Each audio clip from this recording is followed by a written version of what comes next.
So coming up, it's always been me and her. Either she at my house or I'm at her house. My mama, her mama, her mama, my mama. This is how we do. We go somewhere, we dress just alike. If I don't have it, she got it. If she ain't got it, I got it. Or we just have it together. We stick together, we rock together. I get a boyfriend, she call him and talk to him on the phone to get info on him to see how he feel about me. He hook her up with his cousin or his homeboy, yada, yada, yada. We do the little double dating thing, whatever. If I ain't around or I'm gone somewhere, she picks up the slack. They all be on the phone together. Like, this is how we played it. You feel me? I'm feeling like this, my people. So as time go on, as you get older, the shit that you do when you young, you tend to grow out of that when you become an adult. But the fact that we all grew up together, we still communicated. So like whenever he want to plan something for my birthday, he call her. Whenever he want to do something nice or we go somewhere, he calls her. If he need to buy me something, he'll give her the card and she go buy whatever the case may be. If I'm out of town somewhere, he'll come over there and she'll cook whatever the case may be because this my people. I trust her. We came up together. Plus, she knocking off with one of his boys. But the thing is, one of his boys, they doggish, so she like, man, I ain't studying that. I ain't got time to be putting up with your boys. Every time you turn around, they get caught. So she be talking to him about that. So she always telling me, she said, girl, you got you a good man. That man love you. But she also telling him how much I love him. So she always would tell me, she said, girl, she said, bitch, you got you a good one. I pray every day I could get me one like him. I always be asking him where his damn brothers at. He got some uncles or somebody. Because, baby, whoever raised you, they did good. So she fucked around and said one day, bitch, I told him, if he didn't get your ass, baby, I would have been up for grabs. That always stuck in the back of my head. Why would you even tell me some shit like that? So now, as time go, I'm noticing how when we together, she's always extra. She touching him or fixing his food. Or if I'm there, I can't even fix his food because she done jumped up to go fix his shit. Or his birthday come along, she planning some shit before I even plan it. She buying him shit. She calling, they need not to eat, whatever. Now, he loves certain sports and certain things that I didn't like that she do. So they started doing it together. And because I was cool with it before, they continued to do it. So one day she comes over and I notice like her energy is like real sour with me when he come over. So normally we'll watch movies and shit together. We'll chill or whatnot. So I volunteered. I was like, well, baby, we going out of town this weekend. I say, call one of your homeboys so she can pull up. So when I said it, she brushed it off, ignored it. And he was like, nah, she good. I ain't. So I'm like, damn, I don't think nothing of it. So I said again 2 days later. I said, baby, you don't think she need to go somewhere? I said, because I don't want her to be on the trip with just us. Hook up with somebody. He said, nah. He said, man, the motherfuckers I be fucking with, man, they ain't about shit, man.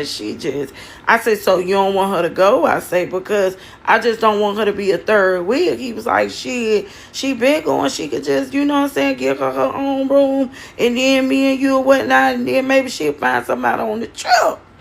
So I said, okay. I said, but the thing is, she ain't put her money in yet. He said, oh, I got it. I got sis. She got some shit going on. I got her. Don't worry about this. I'm like, the fuck? So I still don't say nothing. So now, when it comes time for us to go on our way riding, I notice that she's sitting behind me. So when she sits behind me, that means she can look at him, but he can look at her from this side. But if she sat behind him, I can kind of see what they got going on. So she sits behind me because she think that I can't see it. But one thing about a woman, you can feel some shit. Bitch, I can feel you looking at my man. You feel me? So as we ride, I noticed that The conversation isn't as goopy as it normally be. Nobody's kind of kikiing, and the songs that we listening to is more so of a nigga fucking around, and they fucked around and play "You're fooling around, fooling around." Y'all know? Oh shit, I fucked that up, but y'all know what I'm talking about. So when that shit came on, that bitch say, "We used to be so close, and now things have changed." I saw her. He looked. I said, "The fuck?" So she looks at him, and he look at her like that corner shit out of his eye in the rearview mirror. So y'all, when we get to the room, I'm gonna get to it. We get to the room, boom, we check in. So I say I got a headache, cause they know I have bad migraines. I say I got a headache. Y'all, my intuition wasn't all bad. I'm talking about my shit wasn't fucking. I was on point. Do you hear me? I tell them I got a bad ass headache. So they both know whenever I take my headache medicine, I'm knocked out for 24 hours. I don't give a fuck if a parachute came and picked me up, bitch. You was not gonna know. I ain't gonna feel it. You can drop me in the water, bitch. I'm still not gonna wake up. So both of them, they pipe up. They say, "Oh, okay, gone." So now this bitch that went and got my medicine, got me something to eat. Now she done piped us. So I said, "Okay." Y'all, I bullshit you not. I take the pill, but I don't take the pill. You feel me? So I'm looking at the corner of my eye, and I see him getting real dressed. But he not dressed to the point of somebody that's fixing to, you know what I'm saying, go out. He's like he finna just chill. Y'all, when I tell y'all, I gave it 2 hours. And I got up. Some told me to go to that bitch room. Y'all, when I go to that room, they didn't know by me being his old lady, I could get another key, y'all. I went in that bitch, and when I went in that bitch, all I... Oof. Baby, he was dicking her down. When I tell you dicking her, he was in that cat. Bitch, it had to feel good. I watched him for a good 5 minutes. That bitch ain't never stroked me like that. You hear me? That bitch ain't never stroked me like that. Bitch, I said, "You motherfuckers." And when I said that, that nigga look, she look. Whoa! Y'all ready for part 2? Let me know.